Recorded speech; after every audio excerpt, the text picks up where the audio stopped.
I thought it was just $13.40, so a boy could leave the Spokane branch with a dog-eared copy of Hatchet. His mom had turned her change purse inside out, cheeks pink, and the line behind us started to breathe impatiently. I told the librarian, add it to mine, signed a little receipt, and on the back I wrote 4 words that felt like a promise. Let him check out the book. I slipped into the drizzle believing I'd never see either of them again.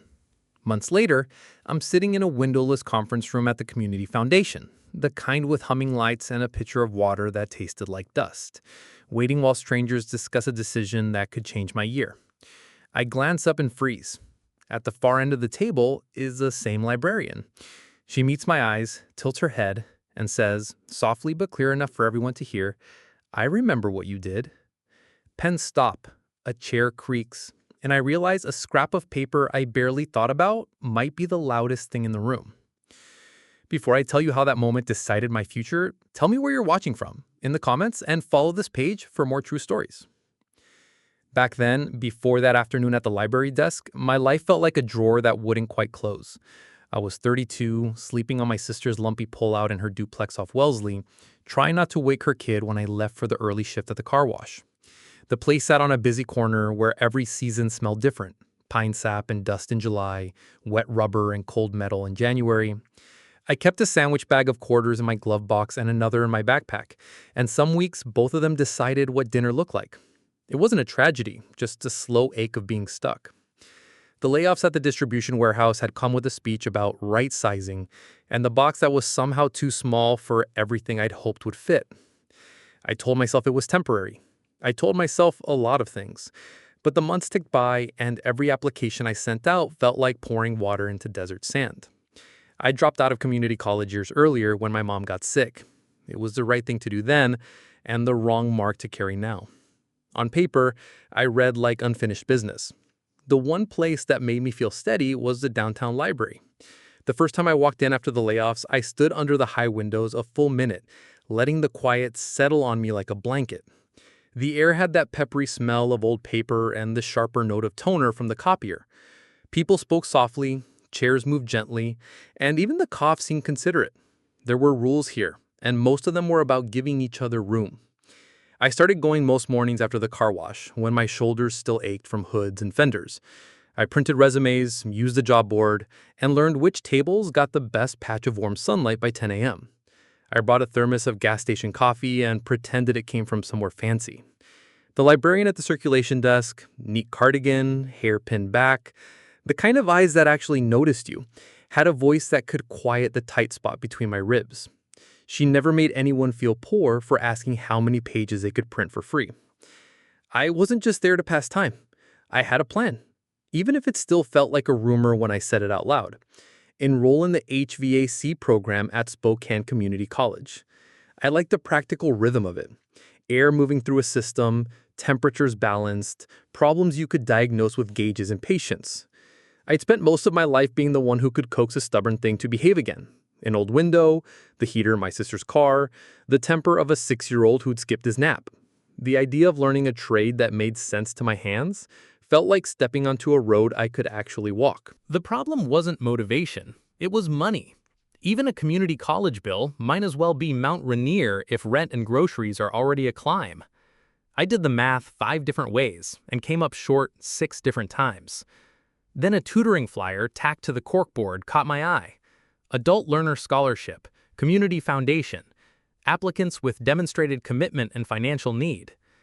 I took a picture of it with my cracked phone and stood there a minute, trying to imagine my name on a check that size. Hope can embarrass you if you're not careful. The application wasn't complicated, but it demanded things I wasn't used to giving. A personal statement that didn't apologize for itself, 2 letters of recommendation from people who'd actually seen me try, and a plan for the next 2 years that sounded like a life instead of a wish.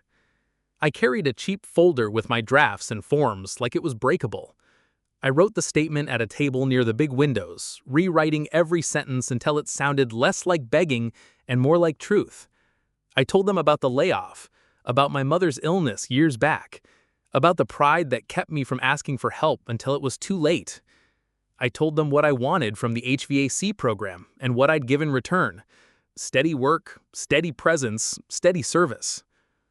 Finding people to vouch for me took its own courage. The manager at the car wash who'd watched me show up on time, even when a February wind could cut through your jacket like a knife, agreed to write. So did my sister's neighbor, a retired maintenance tech who had once let me borrow his tools and stood in the driveway like a drill sergeant while I changed out her dryer belt. The third letter came from a place I didn't expect. The pastor at the little church down the street, where my nephew's after-school program met. He'd seen me set up chairs and stay late to stack them again, not because anyone asked, but because I couldn't stand leaving a room worse than I found it. Every piece of the application lived at that library table for a while. I learned the rhythm of the printer, the squeak of the hole punch, the small triumph of a staple going in straight. When my hands shook, I took a lap past the children's section, where the shelves were low and the artwork was gentle. Crayon suns, wobbly letters, a paper chain that looked like courage in colors. The librarian would sometimes look up as I passed and ask if I'd found everything I needed, and I'd nod too fast, because the truthful answer was complicated. I needed so many things the library couldn't loan. That afternoon with the boy and the overdue fees didn't feel like part of my plan. It didn't feel like anything at all beyond a little mercy I could afford. $13.40 was 2 bus rides and a coffee, but the hurt on that kid's face when the screen flashed red reached me in a place deeper than a budget.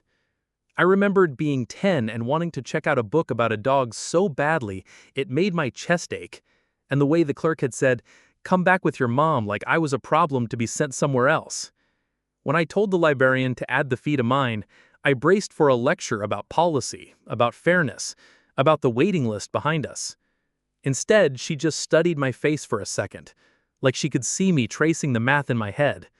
And then she turned the monitor and tapped a few keys. The receipt curled out warm from the little machine. I signed, flipped it over, and wrote the sentence that felt right in my hand. Let him check out the book. I didn't add my number or a hashtag or a moral. I don't know why I wrote it down at all, except that I wanted those words to exist somewhere other than my throat. The boy hugged the book like it might try to run away. His mom kept murmuring, "Thank you," in a voice that sounded like it had had a long winter. I backed into the drizzle and thought about how sometimes the only way to keep yourself from sinking is to put your weight under somebody else for a second. I walked to the bus stop, feeling a little foolish and a little lighter. I went home, added the expense to my budget in shaky numbers, and set my alarm for the next morning like always. What I didn't know then was that the scholarship committee met in the same building where the community foundation kept its offices, and that the librarian with the careful eyes volunteered there twice a month. I didn't know that the folder I kept pressed flat inside my backpack would end up on a table where she sat, or that she would recognize the name on the signature line because it matched the one curled at the bottom of a small, forgettable receipt. I only knew that the next day I opened my email and saw an invitation to a finalist interview with 3 people whose opinions suddenly felt larger than the city itself. The invite gave me 3 days to get ready. I ironed the one good shirt I owned on my sister's kitchen table, using a towel because the ironing board hinge had snapped years ago. Her neighbor, Mr. Kramer, stood in the doorway coaching me through a knot that wasn't the lopsided one I usually wore to weddings and court dates. My nephew pressed a copper penny into my palm, the kind with a scratch through Lincoln's face, and told me it was lucky if I kept it heads up. I slipped it into my wallet behind my library card and tried not to let my hand shake. The morning of the interview was the color of dishwater. I took the bus downtown and walked the last 4 blocks to save the transfer, shoes catching tiny stones that clicked on the lobby floor of the community foundation. The woman at the front desk gave me a badge with my name printed slightly crooked. I sat on a vinyl chair that sighed when I moved and watched the second hand stutter across a clock that had seen too many pauses. The hallway smelled like carpet cleaner and old coffee. They called me in with the kind of smiles that say, "We're here to listen, but we're also here to decide." There were 4 people at the table. The chair introduced herself first, a woman with an efficient bob and a wedding band that had seen years. Next was a high school counselor with sleeves rolled to her elbows and ink stains on her fingers. Beside her sat a man who owned a local hardware store, the kind of guy who probably knew the name of every snow shovel in his inventory. And at the end, hands folded over a legal pad, was the librarian from the branch. Hair pinned back, cardigan a soft gray. My stomach climbed up into my throat. We shook hands. Her grip was steady and warm. "Good to see you," she said.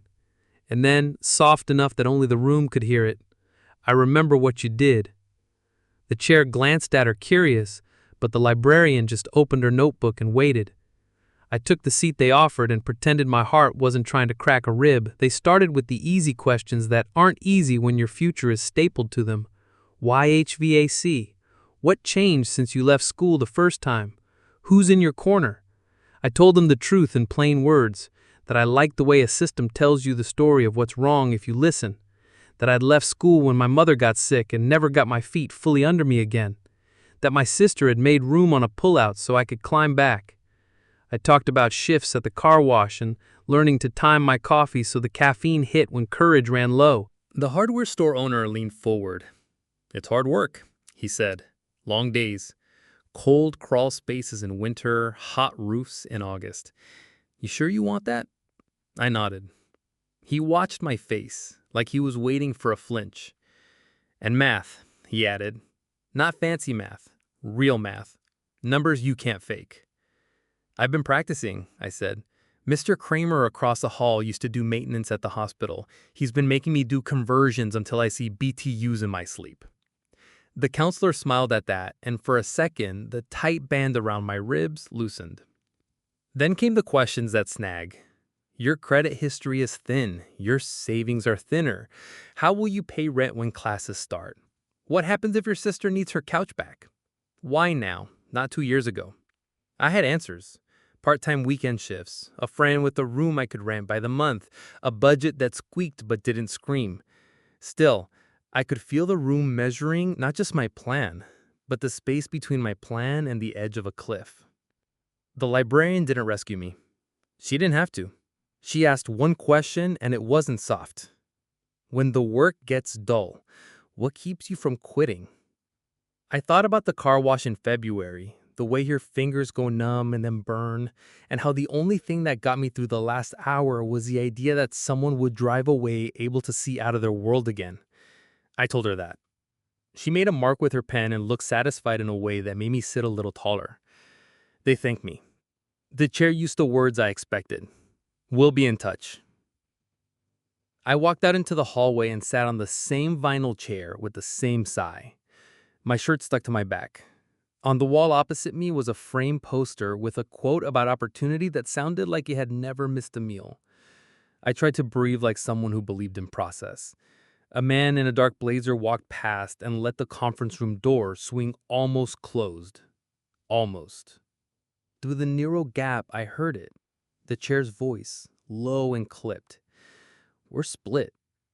Another voice said, "The GPA's just stronger." Another, "But he's got grit." The hardware store owner grunted something I couldn't make out. And in the chair again, "We can table to next quarter." The door latched. I stared at the floor until the pattern in the carpet turned into tiny islands. My mouth tasted like copper. Table to next quarter meant rent coming due before hope did. It meant telling my sister I tried, and watching the tired behind their eyes deepen by a shade. It meant the plan turning back into a rumor.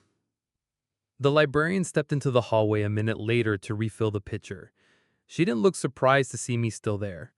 "There's a bakery across the street," she said, not breaking any rules. "They do a cheese roll that makes bad news soften." I almost laughed. "I don't know the news yet," I said. "No," she agreed. "You don't." I walked outside because sitting still felt like agreeing with something I didn't agree with. The air had shifted, the drizzle sharpened into a fine, insistent rain that stitched the street into a kind of gray cloth. I stood under the awning and watched the woman in scrubs hurry past, shoes squeaking. The bakery window glowed with warm light and a small crowd. I didn't go in. I didn't want to owe myself comfort until the world owed me a reason. When they called me back 15 minutes later, there were 2 empty styrofoam cups on the table and a new smell in the room. The brief, sweet ghost of something baked. The chair folded her hands. "We appreciate your time," she began, which is what people say before they tell you to try again next season. The hardware store owner looked at his notes. The counselor's mouth had the tight line of someone bracing for an argument they'd already lost. The librarian cleared her throat. "Before we wrap," she said, voice steady, "I need to put something on the record.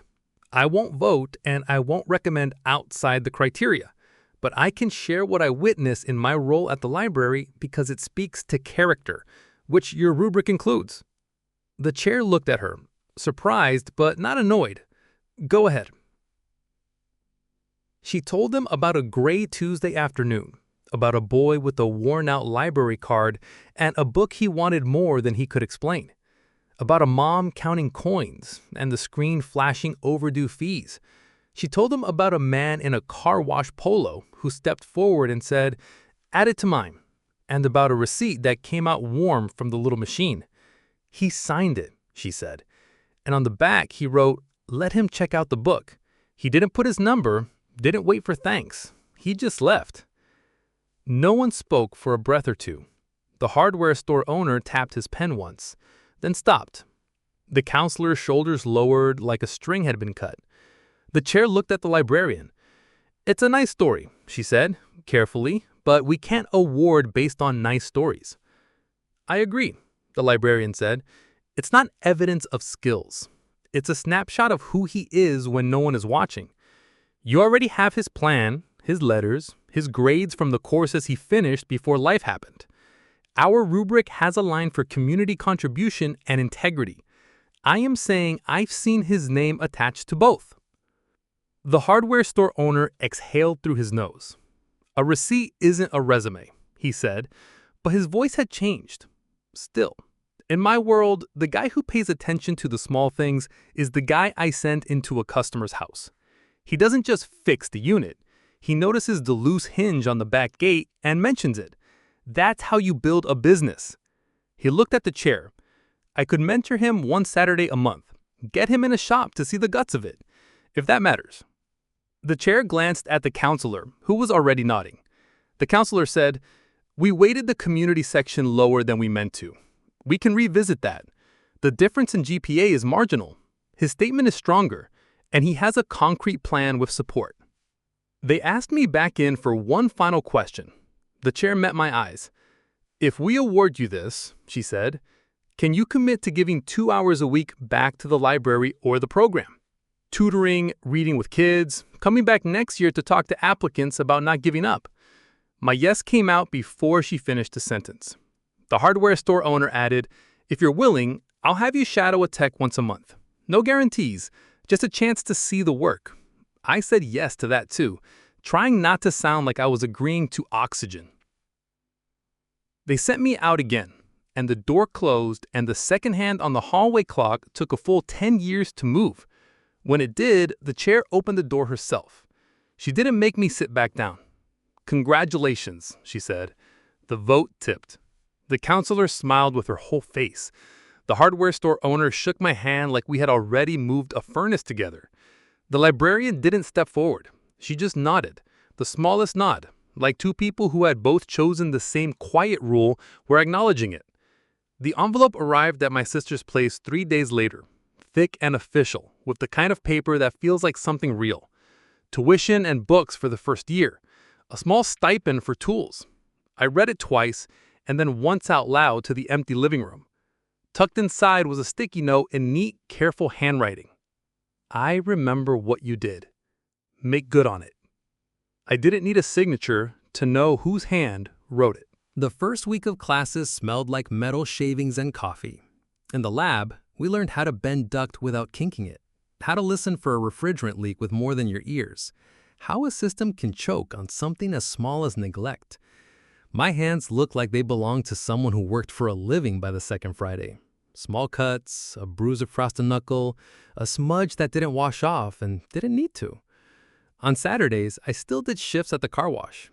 On Thursdays, I kept a promise. The library had me reading with second graders under the big skylight, where the light puddled gold in the late afternoon. The boy from the felines showed up on my second week.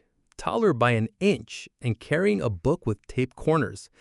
He slid into the chair across from me without asking, like we'd saved each other a seat and just arrived late. "I finished that one," he said, tapping the cover of Hatchet. "This is the next one." He met Brian's Winter. I smiled because it felt like I knew something about both. His mom waited near the shelves, hand on the strap of her bag, eyes softer than the day I first saw her. She mouthed, "Thank you," and I shook my head because we both understood we were part of something that didn't need a spotlight to count. The librarian passed our table and touched the edge of the desk with 2 fingers like she was checking that it was still steady.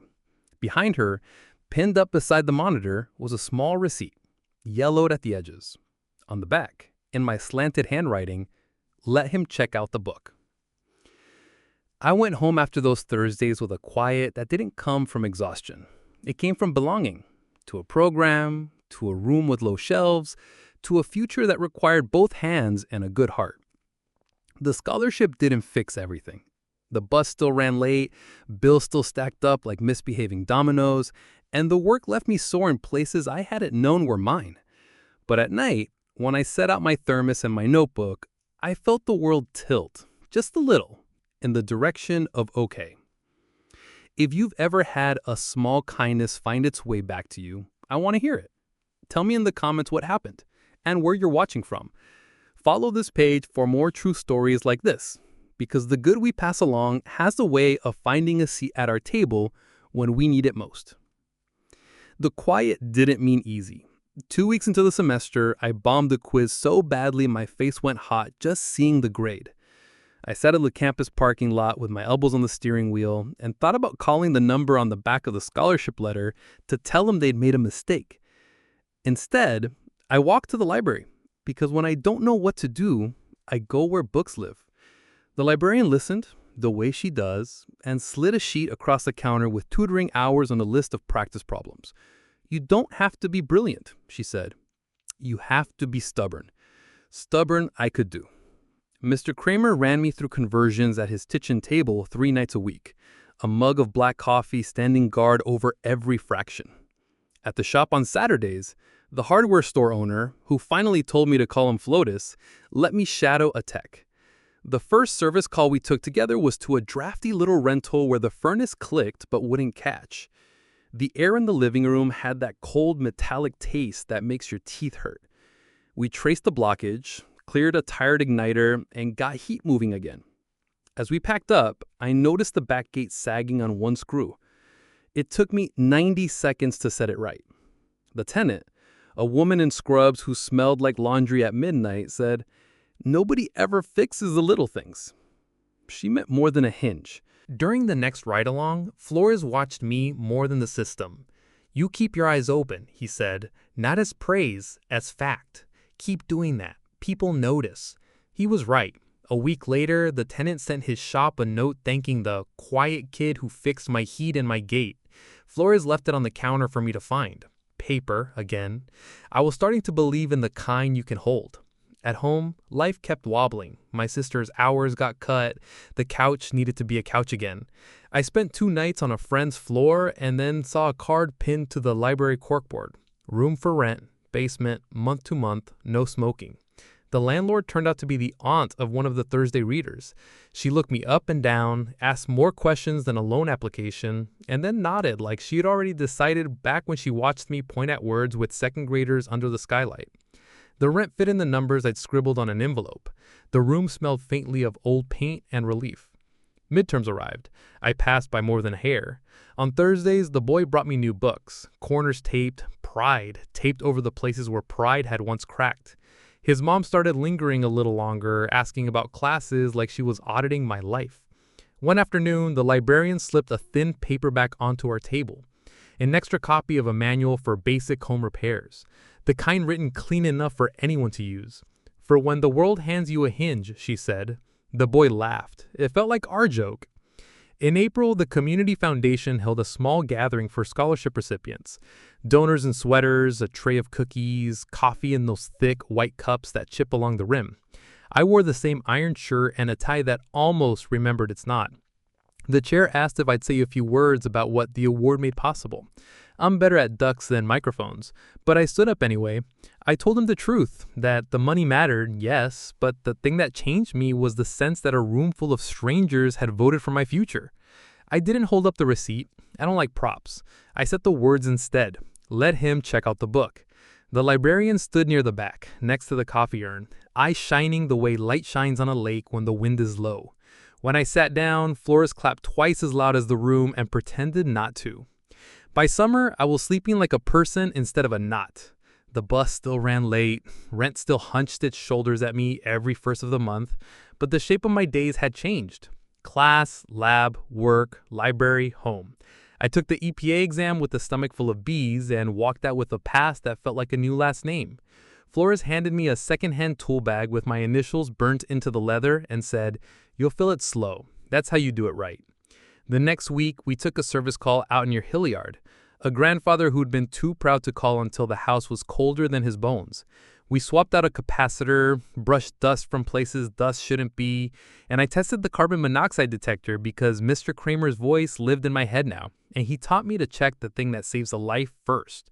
The old man watched me like he was deciding if I was the kind of person who could be trusted with a screwdriver and a secret.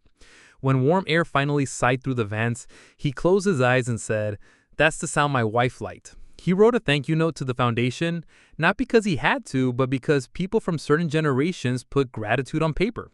The chair forwarded it to me with a smiley face she probably didn't mean to pick.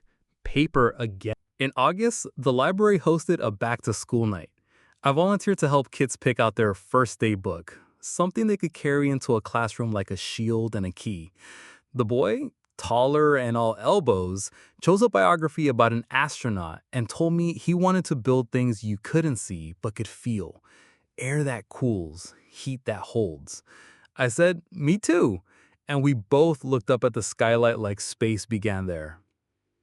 A few days later, the librarian waved me over to the desk. "We're starting a repair clinic," she said. "Little things, lamps, loose chairs, wobbly wheels. People bring what's broken. You help them fix it. We'll sign off your volunteer hours and keep bad furniture out of the landfill." It sounded like the best kinds of magic. Not trickery, just patience. On the first Saturday, the meeting room filled with objects that had stories.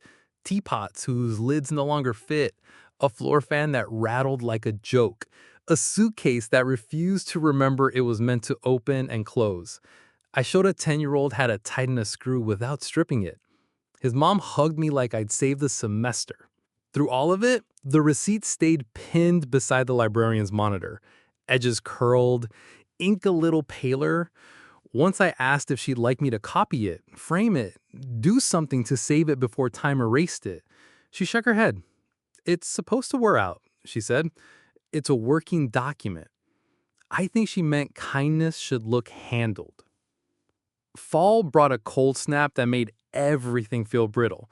I was out on a job when my phone buzzed with a number I recognized from the foundation. For a second, my chest went hollow. The chair's voice was warm. "We had a donor add funds for continuation awards," she said. "Students who've kept grades up and kept giving back. The committee voted. You're in." I sat on the back step of a duplex and stared at the frost on the railing like it was fireworks. "Also," she added, "someone sent us a copy of a note you wrote and a paragraph about a hinge. I didn't ask who. I didn't have to." On the Thursday near Thanksgiving, the boy plopped into the chair across from me with a grin that looked too big for his face. He said, "They're letting me help pick books for the winter display. Miss Reyes says I have opinions." I told him opinions were just facts wearing their favorite jacket, and he laughed like he might try that line on someone else. We read for 20 minutes. When his mom came to get him, she pressed a folded paper into my hand. A drawing of me holding a wrench done in green marker. Underneath, in lopsided letters, "Thank you for the heat and the books." I keep that drawing in the same folder as my certification and my class schedule and the letter with the sticky note that says, "I remember what you did." When bad days come, and they do, with blown fuses and customers who shout and bills that refuse to behave, I take the folder out and touch each page like I'm counting a rosary. A few months later, The dollar menu lost one of its dollars, and winter showed up 2 weeks early. Spokane does this thing where November pretends it's January, and everyone remembers which windows leak cold like a bad secret. The repair clinic at the library turned into a parade of space heaters and shivering lamps. On a Saturday, a woman brought in a humidifier shaped like a penguin that made a noise halfway between a cough and a laugh. I took it apart on the folding table while second graders watched like I was digging up treasure. When the penguin finally sighed properly, the kids clapped. Nobody taught them to do that, which made it count more. The semester rolled on. I missed a bus one morning and arrived to a lab quiz with my lungs still chewing on the cold.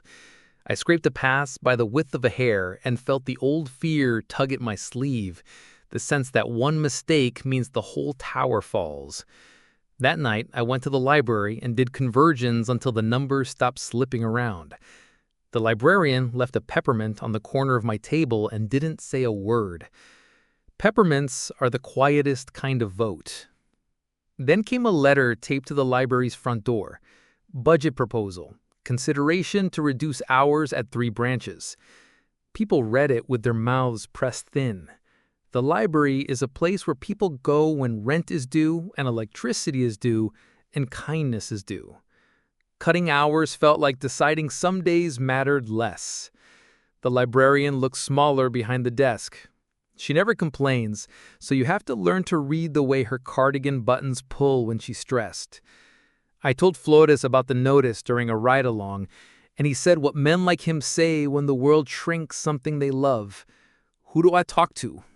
The answer was the city council, in a meeting room with bad microphones and folding chairs that pinched the backs of your legs. The library posted the date. The foundation circulated it in a plain email with a subject line that didn't panic. The librarian didn't ask anyone to show up. She didn't have to. On the night of the meeting, the bakers, the bus drivers, the after-school kids, the woman with the penguin humidifier, everybody carried in their own version of proof. The boy and his mom sat in the second row. He had on a collared shirt that somehow kept forgetting to behave. I stood near the wall and tried to breathe past the lump in my throat. The chair at the front, a man whose tie leaned left, called for public comment.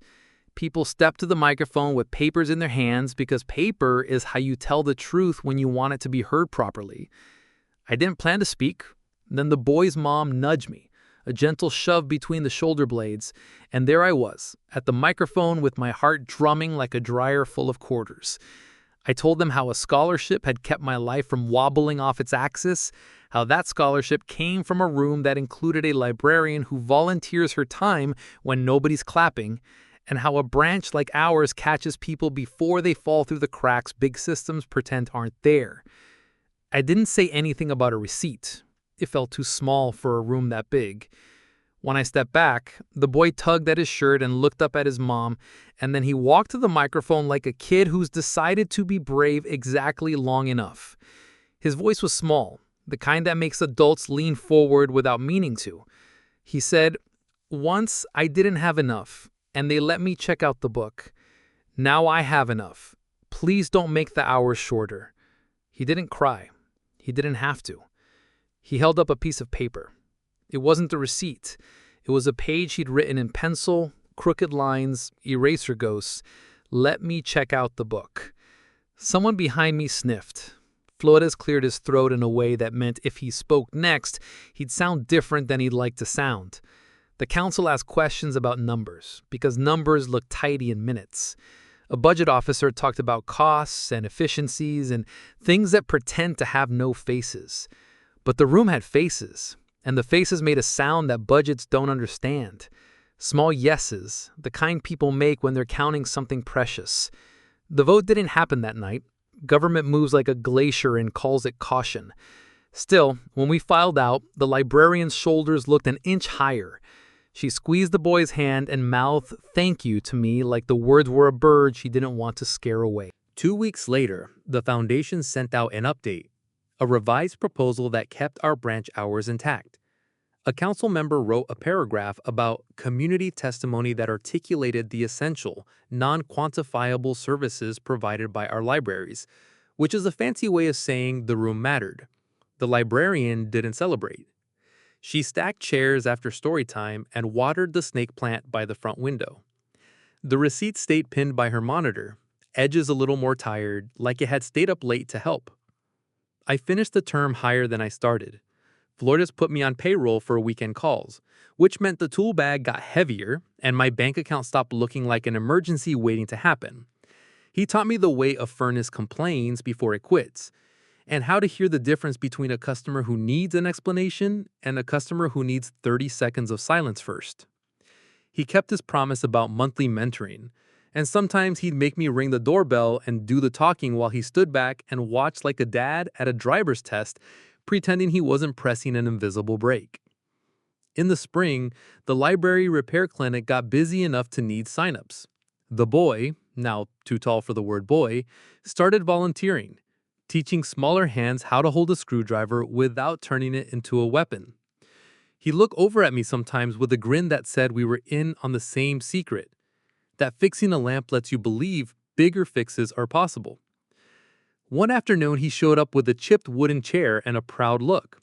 "It wobbles," he said. "I want it to be a reading chair." We sanded and glued and clamped and waited. When we finally set it down and it didn't wobble anymore, he sat on it like he'd just invented sitting. He wrote "read" on the back slat in blue paint and left a thumbprint dot above the A on accident. He didn't fix it. He said it was his signature. Summer brought heat that makes asphalt look like it wants to be water. Work picked up. I came home every night with the smell of attic dust stuck to my skin and the satisfaction you can't buy at any store. On a Tuesday that felt like a stove, Flores handed me an envelope with my name on it again. Continuation award confirmed, plus a small stipend for tools if I kept volunteering. "Looks like your library likes you," he said.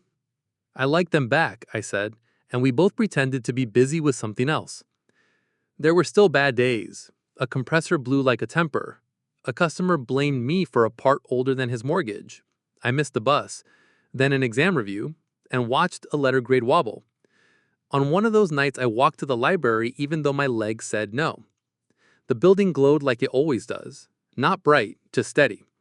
The librarian was shelving returns. She doesn't usually talk about herself, but she said, "My first job was at a circulation desk in a town where our biggest donor didn't like kids touching the glass doors. I stayed anyway." I asked why. She said because other people's ideas of what a place is for shouldn't be the final word. Somewhere between summer and fall, I stopped keeping my alarm clock on the loud setting. I didn't need to wake up scared anymore. I was still broke in the way students are broke, but it was the kind of broke that comes with a ladder. I kept a new ritual on Thursdays before the reading hour started.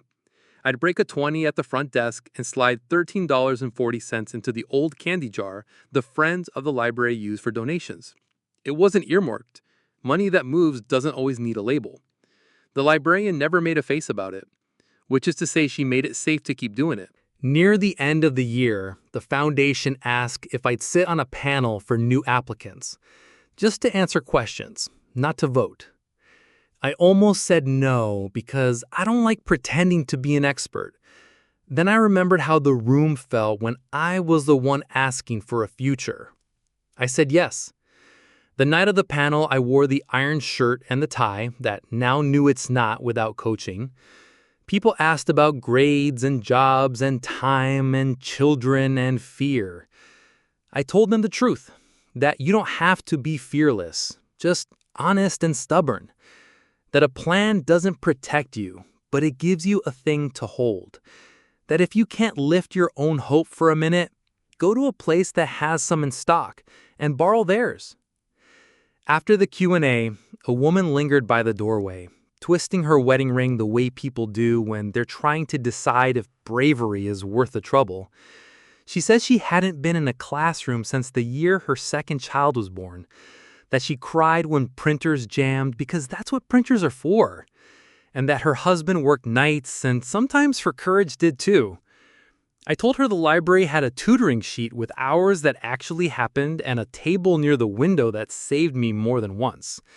I told her about the peppermint. She laughed without showing her teeth and said she'd be there Tuesday. Graduation day smelled like starch and gym floor. Not the cap and gown kind, Just a certificate ceremony in a room with too much echo.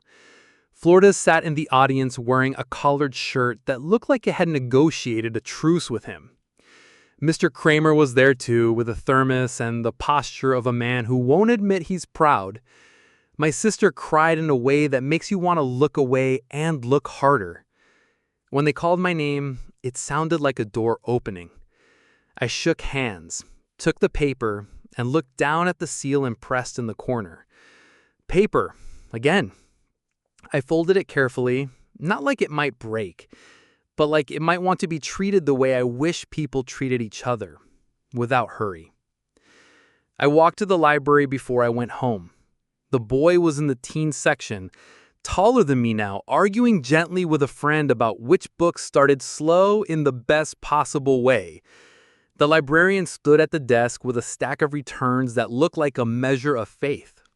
I asked if the community foundation would let me set aside a tiny fund. Nothing with a name yet, just a line item for fee forgiveness when a kid needs a book and a screen says no. She said, "We already have a process." I said, "I know. I want to be part of it." She looked at me the way she looked at me the day she told the committee my name belonged beside the word character, then nodded. "We'll call it the receipt," she said, like it made perfect sense. Not because it proves purchase, because it proves presence. I don't pretend the world changed because $13.40 moved from one pocket to a library till. The world changed because people kept showing up to vote, sometimes with ballots and sometimes with minutes of their lives. Kindness, it turns out, is a system you can learn like HVAC.